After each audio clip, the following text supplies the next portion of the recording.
বড় শখ করে বিদেশ থেকে আইলাম যে দেশে একটা কিছু কইরে খাবো, তার হইল না। এই যে গ্যারেজ দিলাম, 2 দিন পর পর লোক থাকে না, শুধু লস আর লস। আসলে একটা কথা কি, নিজে না বুঝলে কোনো কিছুই হয় না। তো আমি সিদ্ধান্ত নিছি আমি আবার বিদেশ চলে যাব। আগামী সপ্তাহে আমার টাকা জমা দেওয়ার ডেট।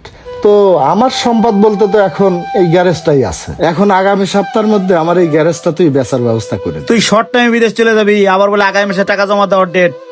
এত তাড়াতাড়ি গ্যারেজ তুই কার কাছে বেচবি ক? আচ্ছা আমি দেখতেছি, গ্যারেজটা বেচার ব্যবস্থা করতেছি, থাকতেলে। হ্যাঁ আচ্ছা বন্ধু, গেলাম বন্ধু। ঠিক আছে, যা। তো আমার ব্যাপারটা একটু দেখিস।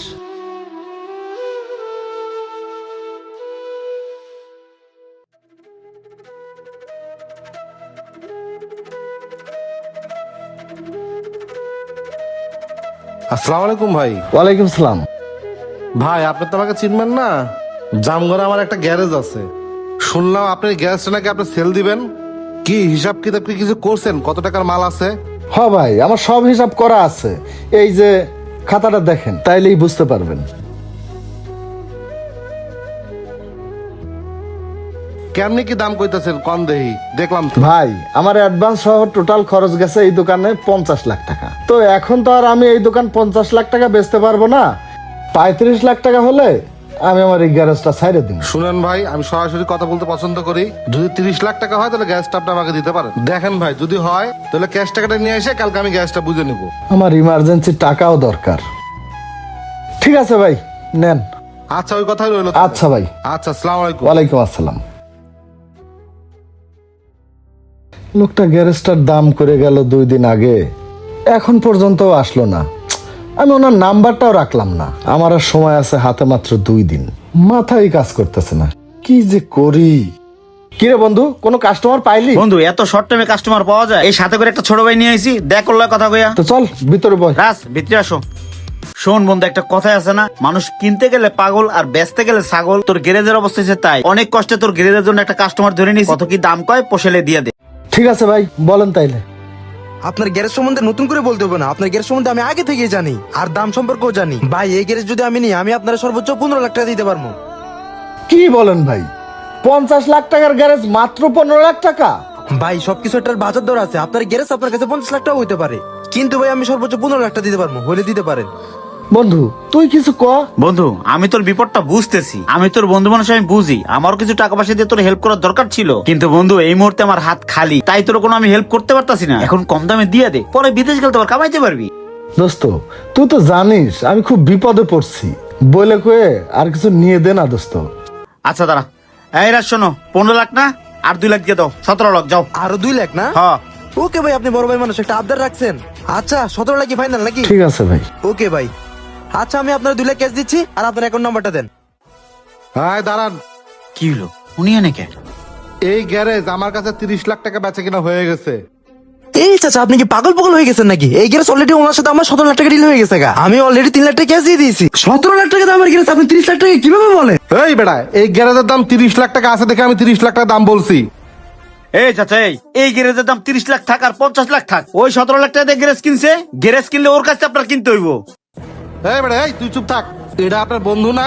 এ তো আপনার বন্ধু না, বন্ধু না আবার কলঙ্ক। এই গ্যারেজটা 17 লাখ টাকাতে কে নিতেছে জানেন? গ্যারেজ তো ও নিতেছে না, গ্যারেজ দিতেছে ও। ওরে দিয়ে ও নিয়ে আইতাছে। শোনেন আলমগীর ভাই, এই গ্যারেজটা পরের দিন আমার নিতে আসার কথা ছিল, কেন আসি নাই জানেন? আপনার এই বন্ধু আমার 4 দোকানে নিয়ে কান ভরা দিছে। তাইলে শুনেন। চাচা আসসালামু আলাইকুম, ভালো আছেন? ওয়ালাইকুম আসসালাম। চিনতে পারলাম না তো। চাচা আমার আপনি চিনবেন না, শুনলাম আলমগীরের গ্যারেজটা নাকি আপনি নিতেছেন, তা কত দিয়ে নিচ্ছেন? ও আলমগীরের গ্যারেজ, ওটা তো আমি 30 লাখ টাকা দিয়ে নিয়ে নিছি। আপনার কি মাথা ঠিক আছে? আপনি ওই গ্যারেজ 30 লাখ টাকা দিয়ে নিতেছেন? শোনেন, আলমগীর হচ্ছে আমার ছোটবেলার বন্ধু, ওই আমার এই গ্যারেজ 20 লাখ টাকা চাচ্ছে, তাও আমি নেই নাই। কেন নেই নাই জানেন?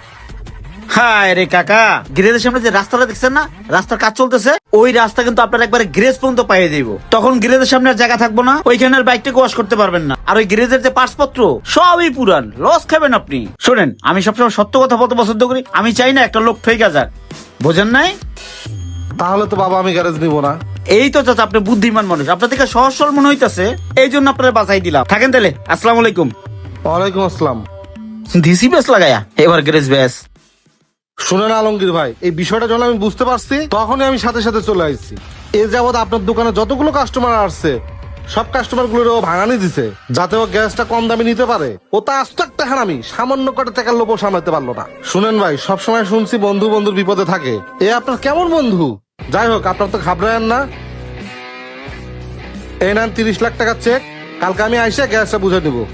আচ্ছা ভাই, আর যদি পারেন এরকম বন্ধু লাত্তি মারে খেতাই দিয়েন। ঠিক আছে ভাই, যান। কি রে বন্ধু, তুই কি ছোটবেলার কথা ভুলে গেছিস? বাড়িতে যখন মাই খিচুড়ি রান্না করতো, আমরা দুজন এক প্লেটে খাইতাম। বন্ধু, আমি তোর কোন আবদারটা রাখি নাই। ওই যে আমি যখন বিদেশ ছিলাম না, তুই আইফোন, চেন যা চাইছিস তাই আমি পাঠাইছি। আর বিদেশ থেকে আসার পর ওই যে বাইকটা তুই চাওয়ার সঙ্গে সঙ্গে আমি তোকে কিনে দিছি। অথচ আমার আর্থিক অনটনের কারণে পরিবারের কারোর জন্য কিচ্ছু আনি নাই। আর এই সামান্য একটা গ্যারেজের লোক তুই সামলাতে পারলি না? আরে তুই আমাকে বলতি, এই গ্যারেজটা আমি তোকে মাগনা দিয়ে দিতাম।